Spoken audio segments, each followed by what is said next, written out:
Hi. I'm Odalyn. My stepfather was a cop. Jealous, small-minded, cruel. He handcuffed me in my own kitchen while I was on a classified Pentagon call. Then he drew his weapon, looked me dead in the eye, and spat, "You think you're somebody?" And in that moment, I almost believed I wasn't. But 5 minutes later, when 5 unmarked black SUVs tore into our street, he realized the truth. I wasn't his failure. I wasn't just his stepdaughter. I was a general. So, tell me, what makes someone family? Blood? Or the way they look at you when you rise? Drop a comment. What time are you listening, and have you ever been underestimated by your own?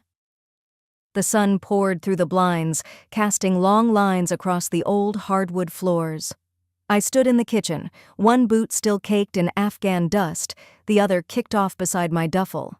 The house smelled like lemon-scented cleaner and fried onions, my mother's way of pretending things were normal. I hadn't even unpacked when the call came in. The secure line buzzed to life on my encrypted phone, that low, specific vibration only a few of us ever hear. I moved to the back of the kitchen, turned my back to the living room, and answered in a low voice. "This is General Marin." The line crackled. The Pentagon voice was all business. Situation update. Defense logistics. Something I couldn't ignore. I gripped the edge of the counter and listened, trying to shut out the familiar sound behind me. Vernon's recliner groaning under his weight, the clink of his beer bottle, the creak in his neck when he craned to stare at me. He didn't say anything at first, just watched. I could feel it.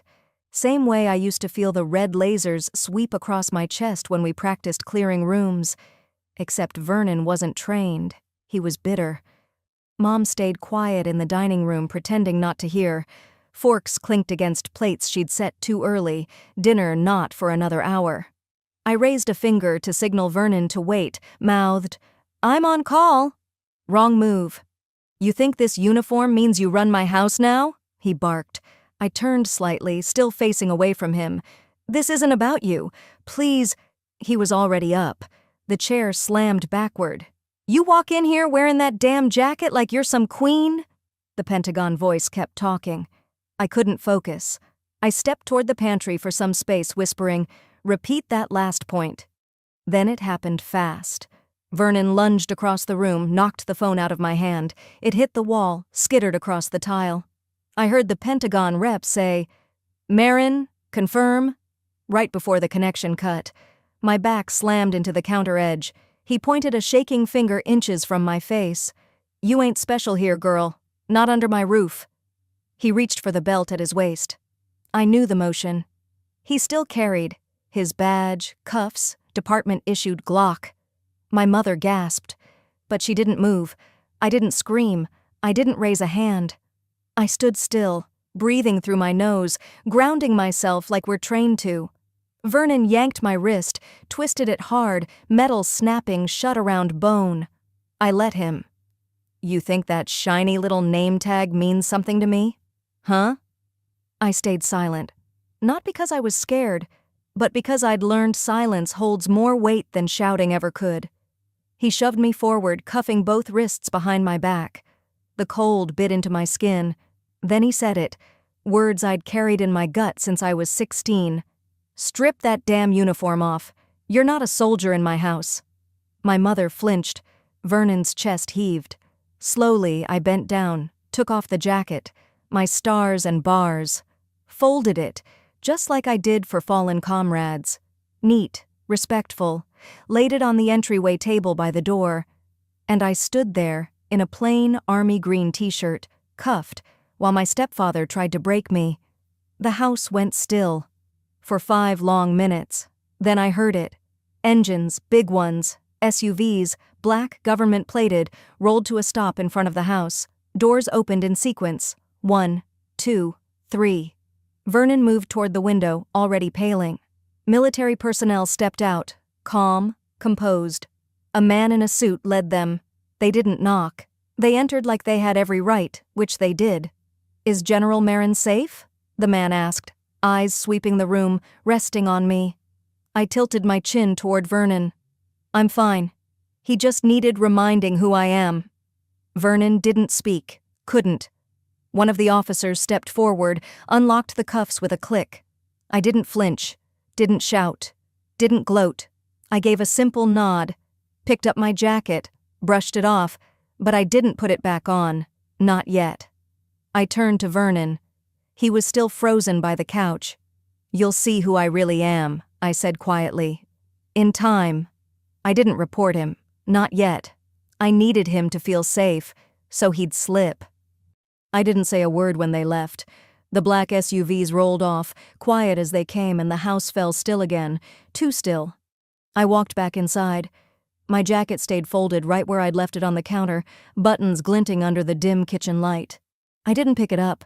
I didn't want to carry anything that smelled like this house. The celebration was long dead. The birthday cake sat on the dining table, untouched except for one slice.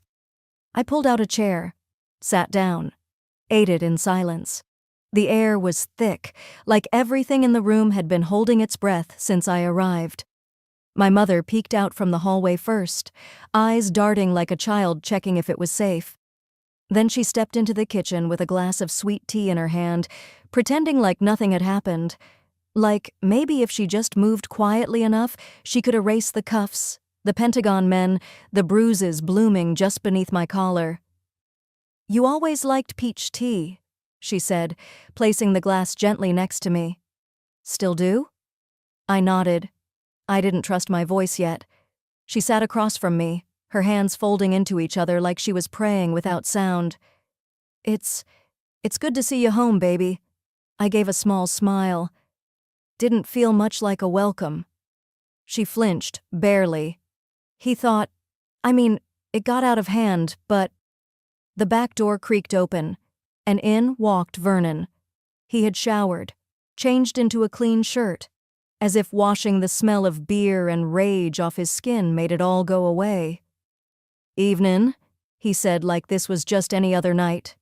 He glanced at me, then at the table, then over at the counter where the jacket lay folded like a flag. "Didn't mean for things to get that far. It was a misunderstanding." I didn't answer, just sipped the tea. "You walked in here like you were running the place," he continued. "Taking calls, barking orders like I'm one of your, what do you call 'em, subordinates." My mother cut in, voice fragile. "He was scared, Odell. The way you were talking on that phone, it sounded so harsh, so military. He thought, he didn't know." Vernon scoffed. I knew just fine. She disrespected this house, disrespected me. I responded like any man would. I stared at the painting on the wall behind him. It had hung there since I was a teenager. A bland watercolor of a boat on still water. Peaceful. False. "Don't worry," I said softly. "I understand now." That made him pause. "Understand what?" I looked down at my plate, used my fork to scrape off the last bit of icing. "I've been gone too long." He smirked, as if that settled something, as if I'd bent. "Well, that's true." My mother laughed nervously. "Let's not keep rehashing tonight. It's late. Let's just be glad you're safe and together for my birthday." But we weren't together. Not really. We were just sharing air. Vernon started clearing plates that didn't need clearing. "Don't start with that sulking business. You're not a kid. You come into a man's house, you respect how he runs it." That word again. His house. I leaned back in my chair, eyes roaming the room, same wallpaper, same chipped clock ticking on the wall. But the photos, they told the real story. A framed clipping from the local paper when Vernon made sheriff, another from when he was honored at the Rotary Club, his face always front and center, but nothing of mine. Not the award I got for Afghanistan, not the photo with the Joint Chiefs, not even the graduation picture I sent her from West Point, like I never happened. I turned my head slightly. The kitchen light hit the folded jacket just right, catching on the 4-star insignia still pinned at the shoulder. I stood up slowly, walked to the counter. I thought about throwing the patch away, stripping it off and tossing it into the trash like Vernon wanted to. But I didn't. I opened the drawer next to the sink, pulled out a clean Ziploc bag. I unpinned the insignia and slipped it inside, pressed the seal shut, placed it back in the drawer, out of sight. Then I turned to face them both. "I'm gonna stay through Sunday," I said calmly, voice even, "just to help Mom with things." Vernon frowned. "Didn't you say you were flying back tomorrow?" "I changed my mind."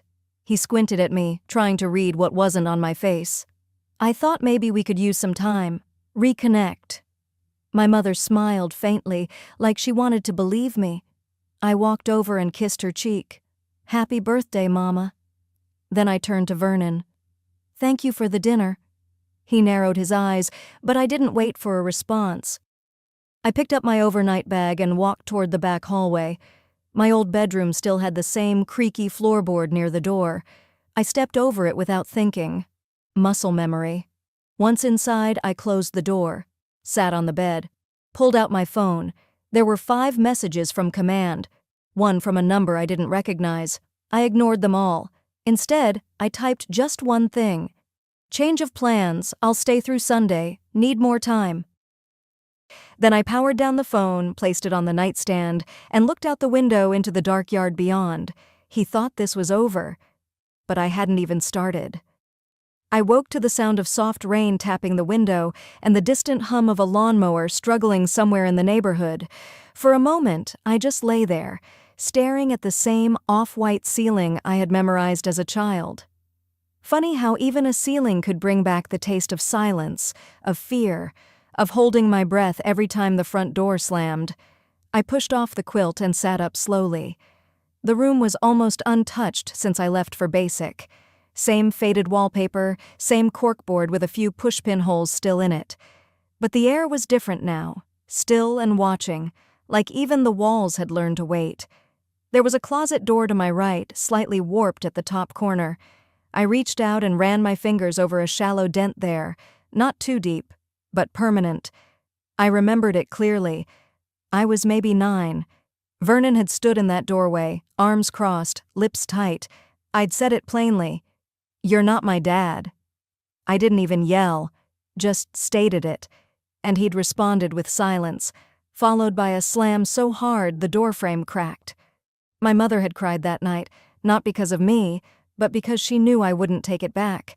I shook the memory off and knelt beside the bed. Some part of me already knew it would still be there. Sure enough, tucked deep under the frame was a beat-up cardboard box with black marker scribbled across the top. "Junk, do not open." I lifted it onto the bed. The cardboard crackled like old bones. Inside, a pile of mismatched school papers, broken pencils, and a drawing, folded and torn in half. My drawing, crayon lines on faded paper. A man in uniform, smiling, with "My Daddy, Best Hero" scrawled underneath in uneven handwriting. I had drawn that the year before my mom married Vernon. The tear sliced right through my father's face. I placed the pieces together on the bedspread and stared at them for a long minute. Then I folded them again, gently this time, and slipped them into my jacket pocket. Downstairs, I could hear the soft clatter of dishes and the buzz of the morning news. A commercial for car insurance played too loud. I stood and opened the door slowly. Footsteps padded against the carpet as I made my way down the hall. Vernon was at the door, adjusting his badge onto his belt. "Community patrol meeting," he said casually, grabbing his thermos. "Back in a couple hours. Might swing by the range afterward." He kissed my mother on the cheek, gave me a nod, not quite friendly, not quite a warning, and walked out without another word. The door shut. A second passed, then 2. I waited 5 full minutes. Then I stood, walked to the kitchen, grabbed a tea towel, and slowly made my way to the far end of the house, to the small converted office Vernon claimed as his command post. The doorknob was coded, of course. I'd seen that change over the years. He liked security more than privacy. But the mirror at the end of the hallway caught everything. Just yesterday, I'd watched Mom walk in with a rag and wood polish. Saw her pause at the pad, punch in a 5-digit code. I'd memorized the angle of her hand. I tapped the keys, in order, 52810. The green light blinked. The door clicked. The room smelled of old cologne, worn leather, and paperwork. A stack of old case files sat beside the printer. On the far side of the room, a metal drawer cabinet had been added. I hadn't noticed it before. On one drawer was a strip of masking tape with 2 letters in bold marker, OD. I froze. No one else in the family shared those initials. I stepped closer and pulled the drawer open. Inside were several folders, each labeled and neatly clipped. I lifted the top one. It was a redacted field report. My name at the top.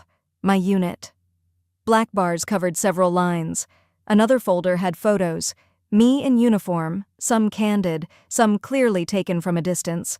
A third one held a copy of my security clearance application. My eyes caught on one page, and my breath caught in my throat. His signature, Vernon's, circled in red ink with a note next to it. Authorized reviewer. Background referral. I kept going, hands trembling slightly now. Near the bottom of the pile was a single sheet, folded and stamped. A civilian complaint, filed anonymously. But I knew that style of writing, the phrasing, even the word choices, the accusation that I had foreign sympathies and could pose potential internal conflict of interest based on personal history abroad. Nothing but baseless nonsense. The date?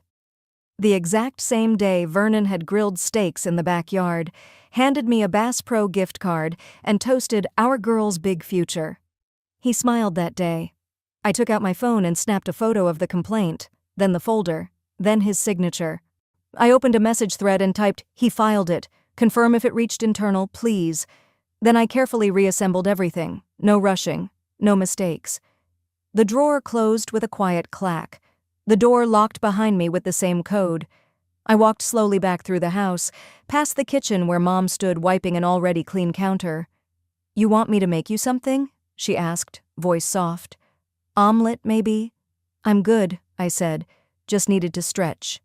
I returned to my room, shut the door, and leaned against it for a long time.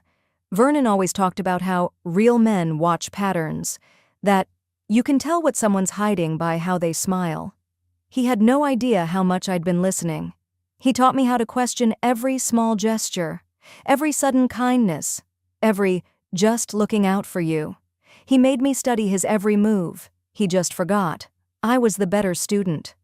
I drove back to my rental before sundown, my hands still shaking from what I'd seen in Vernon's drawer. The rain hadn't let up since morning, but inside the car, it was quiet. Too quiet. Not even the hum of the engine could drown out the memory of his signature. Red ink. Circled. Like he wanted to make sure no one missed it. I didn't turn on the lights when I got inside. I just walked straight to the corner of the living room, knelt by the small fireproof case I'd brought with me, and unlocked it. My encrypted laptop blinked to life. One click brought me to a login page most people don't even know exists. My credentials still worked. I took a breath and typed in my personnel ID. The moment I hit enter, a red warning bar flashed across the screen. Flagged file, administrative hold, do not access without authorization. My heart didn't race, not anymore. I'd spent enough years building the kind of calm they train into you when you're deployed with live fire in the background. But my jaw clenched. This wasn't some outdated medical form or a minor notation. This was my file, my entire record, flagged. I didn't hesitate. I clicked the secure line and initiated a call. Colonel Barrett answered on the second ring. His face popped up, a little more lined than I remembered, but still sharp, still watching the world like it owed him an answer. "Odalyn," he said, voice low. "Didn't expect to hear from you on a Sunday?"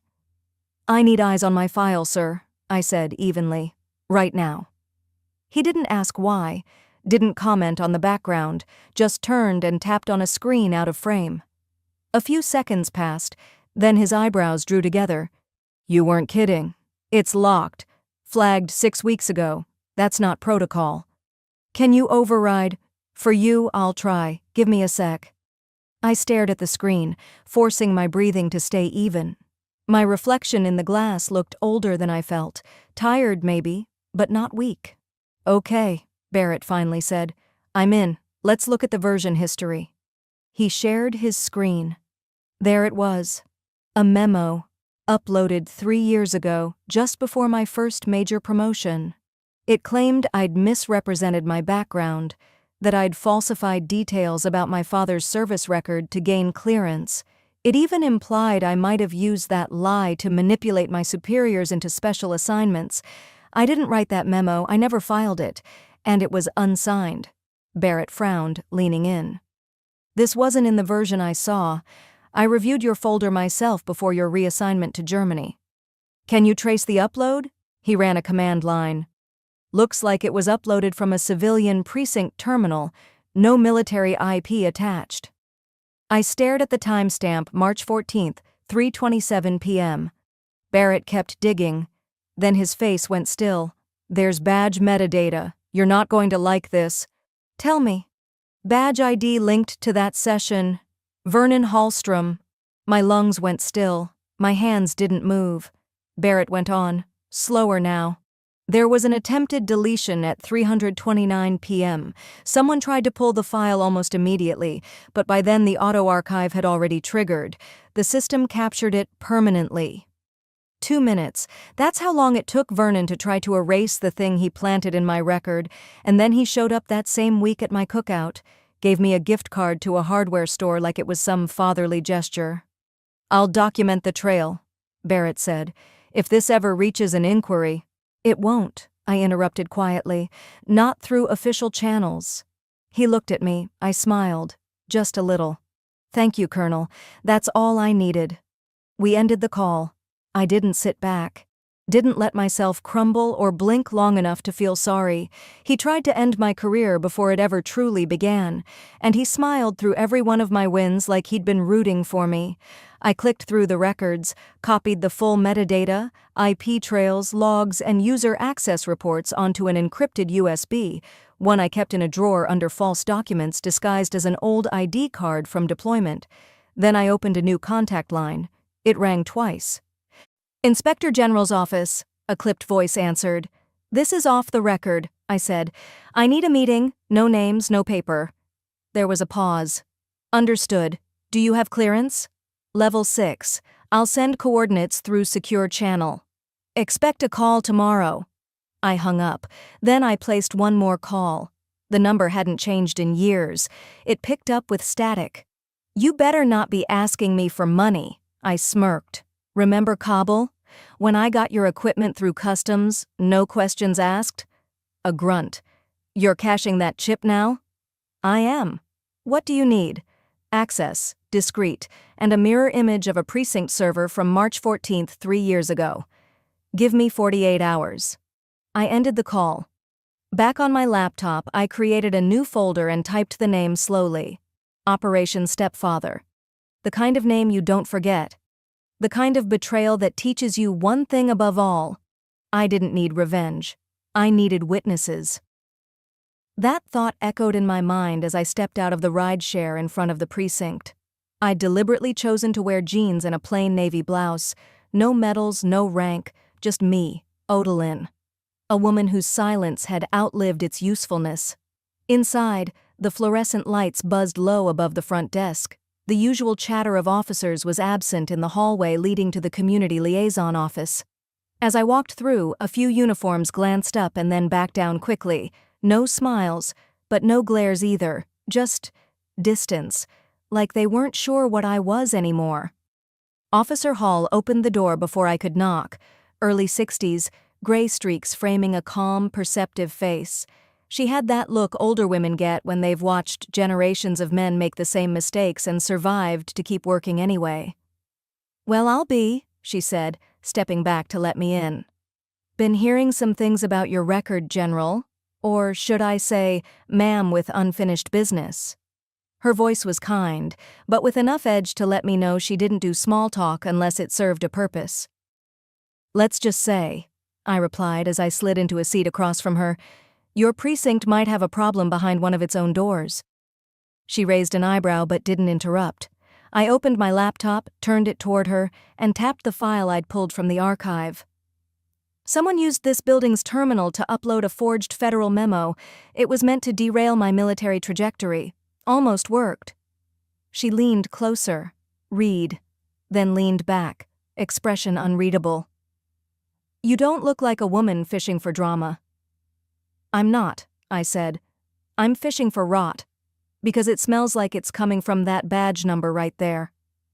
Hall stared at the log, then let out a slow breath. I'll need to verify, officially. But off the record, we've had whispers. Complaints too quiet to be actionable, nothing concrete, just neighbors saying they heard things. Saw things. My throat tightened. From the house on Winter Maple Lane? Hall nodded once. People say your mom don't come out much, and when she does, she walks like she's bracing for something. I didn't respond. There was no point in saying what had been obvious for years. Odalyn, she said softly, you understand this won't be fast. Or clean. I'm not here for clean, I said. I'm here for light, the kind that makes roaches scatter. She sat back, folded her arms. We'll begin the audit tonight. Badge activity logs, terminal access timestamps. It'll take a few days, but I'll keep you posted. I nodded. That's all I needed. As I stepped out of the precinct, the light had shifted, late afternoon sliding toward dusk. I didn't head home. Instead, I followed the scent of grilled meat down the road toward the park. The neighborhood BBQ had become something of a tradition every summer. Burgers, lawn chairs, half-warm beer, and overcooked ribs. I hadn't been to one in years. Vernon rarely let us, said they were a waste of time with people who didn't pay your mortgage. Today, though, he wasn't there. I walked past the playground, nodded at a few unfamiliar faces. Then someone called my name. Odalyn? I turned. Mr. Hatcher, retired Marine, still stood like he was ready to report for duty. He stepped forward, eyes scanning my face. I didn't know if you'd show. I wasn't sure either. He glanced toward the grill, then leaned in. That man, the one you live with, he treats your mother like she's furniture. Been going on a long time. I didn't answer. Couple years back, my wife saw her with a bruise across the cheek. Your mom said it was from falling on a doorknob, but that wasn't no doorknob. Another neighbor, Mrs. Langston, joined us, carrying a paper plate of corn on the cob. And he told people you got kicked out of the military, said you were a national disgrace. I remember him saying it real clear at the block watch meeting, like he was proud. I didn't blink, I just said, thank you for watching, even if you didn't speak up. They both looked ashamed. Hatcher cleared his throat. We didn't know what to do, and with him being a badge, my phone buzzed. I glanced down. Officer Hall, badge audit launched, IP and login confirmed. You weren't wrong. I slipped the phone back in my pocket. Over near the benches, a few kids chased bubbles while someone tuned a guitar. Smoke from the grill rose into the soft orange sky. It looked like any other evening in suburbia, except now the silence was finally cracking. He made me invisible on my own street, turned my reputation to ash and left my mother isolated behind drawn curtains. But he forgot one thing about ghosts. They remember. And when they speak, people finally listen. I reached into my tote and pulled out a small envelope. White, unsealed. On the front, in plain handwriting, for Mom. Inside was a letter. Not of accusation, but of truth. And a note about a safe deposit box she didn't know existed, with documents she deserved to read. I stood quietly at the edge of the crowd for a few more minutes, then turned toward home. I left the envelope just outside her door. No knock, no note, just the weight of everything I never said, folded into silence. By 9:30 the next morning, I was standing in the county courthouse, the light too bright, the tiles too clean, and the air too still for how much fire was sitting in my chest. The clerk behind the glass didn't even glance up at first. Next, he said, like I was just another paper in his pile. But when I slid the affidavit across, his eyes snagged on the top line. Police misconduct, federal interference, unlawful detention. He adjusted his glasses and read again, slower this time. Is this, ma'am, are you serious? His tone had shifted, less routine, more caution. I reached into the folder and pulled out a laminated copy of my military ID, then my badge, the original one I hadn't worn in years but had never stopped earning. I laid it flat. I used to be quiet, I told him, steady. Not anymore. He gave me a short nod and called over a security officer to escort me to a side room where an investigator from Internal Affairs was waiting. That's how I met Reyes. She didn't look like what I expected. No stiff suit or cold detachment.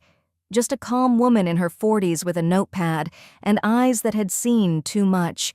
She extended her hand, firm but not performative. "Odalyn, right?" she said. "We've been reviewing the preliminary logs. You weren't wrong." I sat across from her in a room with no windows, just beige walls, a table, and a sense that everything was finally starting to move. She continued, flipping through a printed report. "Your stepfather accessed restricted precinct surveillance twice last month, and we found evidence of a deleted file dated the same night you were held." I didn't blink, just reached into my purse and handed over the USB. "I figured he might try to scrub it," I said. "He didn't know I had a mirror drive running on the home system. Every move he made, every file he touched, copied in real time." Reyes looked at it, impressed but careful. "You'll need to testify to chain of custody. But this might be the break we need." I nodded once. That man built a prison out of silence. It's time someone opened a door. When I stepped out of the IA office and into the hallway, I spotted Vernon pacing like a man with something clawing at his insides. He didn't see me at first, but 2 officers standing nearby did, and one of them leaned toward the other. "Did you hear?" he whispered, not even trying to lower his voice. "IA's on the warpath. Word is, it's someone from inside." Vernon turned around just in time to lock eyes with me. His jaw tightened. He strode toward me in long, stiff strides, the kind that tried to look confident but screamed nerves. "You don't know who you're messing with," he hissed, voice low and sharp. I stopped walking, turned to face him directly. "Actually," I said, "I do. And now, they do too." He froze for a beat, just enough to register that the balance had shifted, just enough to know that whatever power he thought he had, it was crumbling under his own feet. Before he could speak again, my phone buzzed. A message from Reyes. "If he contacts you again, let me know. We'll handle it. You're not alone." For the first time in years, I actually believed that. The precinct parking lot was quiet when I walked out. Still early enough in the day that the heat hadn't set in, but the tension clung like sweat. I got into my car and sat still for a moment, fingers wrapped tight around the wheel. He spent years teaching me to fear. Every slammed door, every silence I had to swallow, every time he said, "Don't you dare embarrass this family." Well, now he was going to learn what it felt like to lose control of the story. An hour later, I got confirmation that IA had moved forward with formal investigative steps. When Vernon returned to the precinct around lunch, I wasn't there, but 2 officers were. They waited inside near the front desk, neither of them in a rush, both of them wearing expressions like this was just another Tuesday. But it wasn't. Not for him. A phone rang. A young officer, probably no older than 25, answered with the usual greeting. But his face changed as he listened. His eyes flicked toward Vernon, then stayed there. He lowered the phone slowly. "Sir," he said, voice tight, "you need to come with us." I wasn't there to see Vernon's face, but I didn't need to, because he didn't come home that night, and around 7:40 my phone buzzed again. This time it was my mother. Her voice was shaking. "He didn't come home," she said. "They said something about an investigation. Odalyn, what did you do?" I stared at the screen. Then I said the only thing I could. What I had to. I had just shut the apartment door behind me, a copy of the case file still in my hand, when my phone lit up and buzzed. "Mom." I didn't answer right away. I just stared at the screen, her name blinking at me like it hadn't in months. Then it stopped. 2 seconds passed, then again. I picked up, not out of concern, out of knowing. This was the call. Her voice was low and, for once, not sharp. "He didn't come home." I said nothing. I could hear her trying to swallow whatever pride she had left. "They took his badge." Still, I waited. There was a rustle, maybe her pacing. Then she asked, "What did you do?" I leaned against the wall, eyes closed. What I should have done the day you let him lock that door." There was a pause, then silence. I could have ended the call there, should have, but something in me, maybe that last fraying thread of daughterhood, told me to go. I grabbed my keys and slipped on a coat. The sun had long dipped behind the trees. As I drove, headlights cutting through patches of fog, I realized it had been over a year since I'd last taken that route. The roads hadn't changed, the town hadn't changed, but me. I was no longer the one who tiptoed around the truth just to keep the peace. Her porch light was on when I pulled up. I didn't expect it, but there it was, just like all those nights she used to wait for him, not me. The front door creaked open before I reached it. She stood in the doorway, her eyes red, makeup smudged, hair undone. "You didn't have to ruin everything," she whispered. I stepped up without flinching. "I didn't ruin anything," I said. "He did. You just handed him the keys." Her lips trembled. "You could have come to me. You didn't have to go to the police." I looked at her like I was seeing a stranger. "I did come to you. For years, you told me to stay quiet, that he was just under stress, that I needed to respect him." She turned, leaving the door open. I followed her into the living room. Same floral couch, same yellowed lace curtains, same silence that always meant, "Don't speak unless it's pretty." "You don't understand," she said. "He was the man of the house." I scoffed. "No. He was your shield, and I was the price you paid to feel protected." She shook her head, hand on the side table like she needed to steady herself. I didn't know what to do. I sat down, the couch groaning under the weight of the conversation. "You knew. Every time I was locked out of my own bedroom, every time you heard him yelling, you closed your eyes and turned up the TV. A memory crashed through me without warning.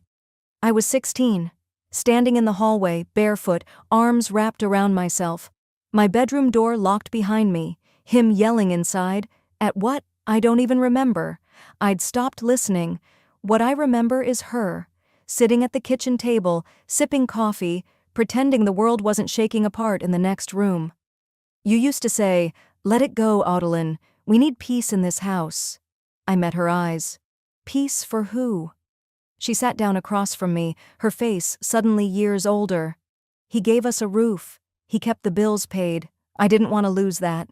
And I was supposed to lose me to keep it?" Her hands trembled. "What do you want from me?" It was the first honest thing she'd said all night. I stood up slowly. "Nothing," I said softly. "Not anymore." She reached out, but I stepped back. The air between us thickened, like it had waited decades to be cleared and finally gave up. I walked to the door, opened it quietly, and stepped onto the porch. For a second, I just stood there, breathing in the scent of pine and dust, of old habits and stale regret. Then I pulled out my phone, scrolled to her name, and pressed delete. A text buzzed in as I was walking to my car. It was blank. I didn't reply. 2 weeks passed. I hadn't heard a word from Mom, not since I walked out of that house and deleted her number before the door had even shut behind me. I thought I was done. I thought that was the last chapter. Until a letter arrived. It was certified, hand-signed, and delivered to my apartment door by a young postal worker who double-checked my ID before handing it over.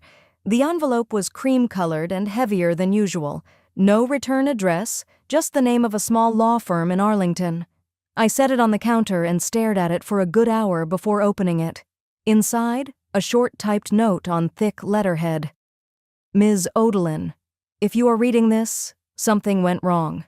Vernon entrusted us with this letter and its contents under strict instructions. Use the key enclosed. Locker 212. Maxwell Stone, S.K." I picked up the small silver key taped to the paper. It had a number etched into the metal, 212, and the faint scuff marks of years carried in someone's pocket. For a moment, I didn't breathe. Vernon. Even gone, he was still moving things. I sat down hard on the kitchen stool. My hands shook slightly, not from fear, just the weight of it all. I was tired of surprises, but this one, I knew, wouldn't let me rest until I faced it. The next morning, I drove to the police precinct's off-site records facility, a squat beige building that looked more like an old DMV than anything tied to law enforcement. I hadn't been inside one since my military clearance checks years ago. That was the last time Vernon had tried to pull rank over my life. At the reception desk, I presented the letter and key. The young clerk, early 30s, dark-rimmed glasses, looked up at me, then back at the name on the note. "You're here for Vernon Merritt's locker?" he asked cautiously. I gave a tight nod. "Locker 212. He hesitated, glanced toward the back. "Your family?" "I replied. "Sort of." He didn't press further, just led me down a dim hallway to a row of old metal lockers stacked floor to ceiling. Number 212 was near the end, halfway up. I slid the key in. It turned easily. Inside sat one thick manila folder. On the front, in blocky capital letters, someone had written, "Personal, Helen, Ottilin." My fingers trembled slightly as I pulled it out and held it against my chest for a beat.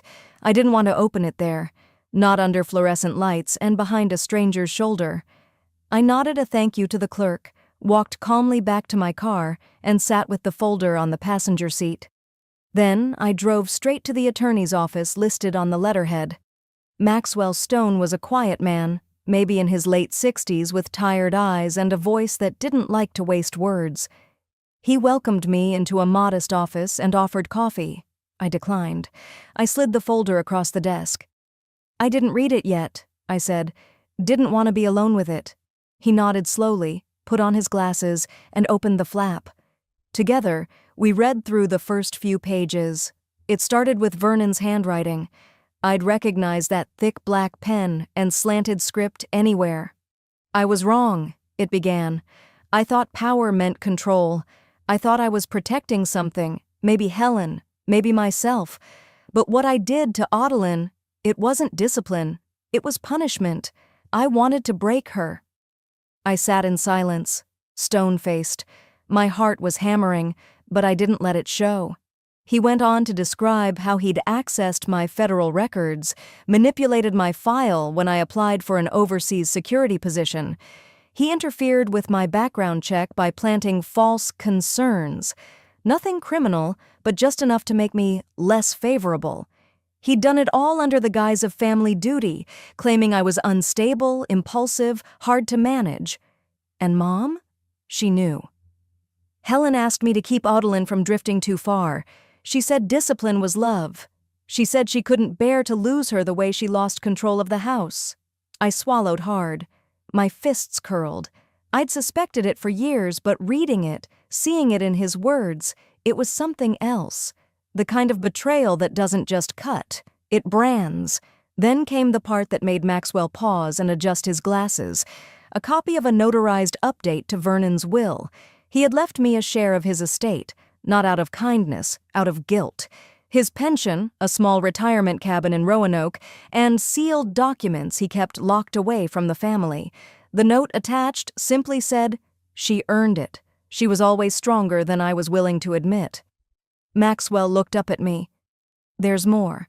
He specified that you receive it privately, no public announcement." I let out a low breath. "He knew," I murmured. "He knew I wouldn't want anything with his name on it." "Which," the lawyer said gently, "makes this next part complicated." He handed me one final sheet. Vernon had written a note for me, separate from the legal documents. Just one line. "I know you'll never forgive me, but I want you to know, I feared you, and I respected you." I stared at it. That one sentence held more honesty than I'd ever heard from his mouth in 20 years. I folded the letter, set it back on the desk. "Is it all real?" I asked. Maxwell nodded. "Verified, witnessed, filed." I sat back in the chair, eyes scanning the shelves behind him. Law books, dusty plaques, photos of grandkids, all so grounded. "Transfer everything," I said finally. "Every dollar, the property, the safe contents if they allow it. All of it goes to the Women's Legal Fund for Veterans." He blinked. "In his name?" "If they'll take it," I replied. "He took too much from women like me. He can give back. quietly, for once. Maxwell leaned back, visibly moved. That's powerful. No, I said softly, rising to my feet. That's justice. As I walked out of the office, the sun had begun its descent. Long shadows stretched across the pavement. I tucked the folder under my arm, not as a burden, but as a closed chapter. I thought it was over. Until my phone rang the next morning. It was my mother. The rain had stopped earlier that morning, leaving the pavement outside my apartment dappled with drying puddles. I had just sat down with a mug of black coffee, the kind Vernon used to say tasted like asphalt, when my phone rang. The number wasn't saved, just a long sequence with no name, just silence waiting on the other end. I almost didn't pick up. After everything, I'd learned to be careful about who I let in, but something in me said, pick up. Maybe it was habit, maybe it was the ghost of that locker key still resting on my bookshelf, or maybe I just needed to hear it for myself. Whatever it was. I pressed the green icon. There was a pause, then a shaky breath. Odalyn. My hand went still. I didn't speak. I didn't even breathe. It's me, the voice said. Helen. I don't deserve to ask you, but I can't do this alone. For a moment I thought the line had gone dead, but it was just me, frozen. Not from anger, not from grief, just shock. She'd never said my name before. Not once. Not in 36 years. I let the silence stretch a few more seconds before responding. Where are you? The next morning I pulled up to the cemetery in an old coat, the one I used to wear in winter drills back in Quantico. It didn't fit right anymore, a little looser at the shoulders, but I kept it. I'd earned every thread. Helen was standing by a modest headstone, clean, simple, nothing elaborate, just a name, a pair of dates, and the insignia of the department. They gave him a folded flag, she murmured when she saw me approach, said he served his city with distinction. I didn't answer, just stood there, letting the wind carry her words wherever it wanted. I noticed she hadn't brought flowers, just a worn leather purse clutched tightly in her hands, like she didn't know what to do with them. They didn't know what he did, she whispered, not looking at me. Not to you. Not to us. Again, I said nothing. I wasn't there for comfort, and I wasn't there to curse the dead. She reached into her purse and pulled out a folded photo. I recognized it instantly. It was one of the few taken of me during basic. Hair tied back, uniform freshly pressed, a crooked but proud smile on my face. She stared at it like it had teeth. I found this in his desk, she said, tucked behind the filing drawer. I thought maybe he kept it because maybe he was proud. I raised an eyebrow. Or maybe, she added quietly, because he needed to remind himself what he was trying to break. I stepped closer, gently took the photo from her hand. She tried to say something else. I could see it in her eyes, the apology forming, breaking, stumbling. Her mouth opened, then closed again. I helped her out. I don't hate you, Mom, I said, but I've stopped needing you to see me. That landed. Her shoulders dropped a little. Not from defeat, just release. I knelt down and placed the photo by the headstone. Not for Vernon, not for her. For me. Then I stood. She didn't reach for me, and I didn't look back. The gravel crunched beneath my boots as I walked away, each step solid and clean, like I was finally leaving a room I'd been trapped in for far too long. Back home, the sun had dipped behind the ridge, casting long gold streaks across the hardwood floor of my apartment. I opened the window in my bedroom. A breeze swept in, cool and soft, rustling the sheer curtain and brushing against the small shelf where my medals rested. I didn't glance at them. Instead, I opened a manila folder I'd left on the dresser. Inside were printed forms, some handwritten notes, a checklist from the agency, adoption prep. I ran a hand over the paper, feeling the weight of it. Not regret, not revenge, just something new, something mine. Sometimes what we really need isn't an apology. It isn't even justice.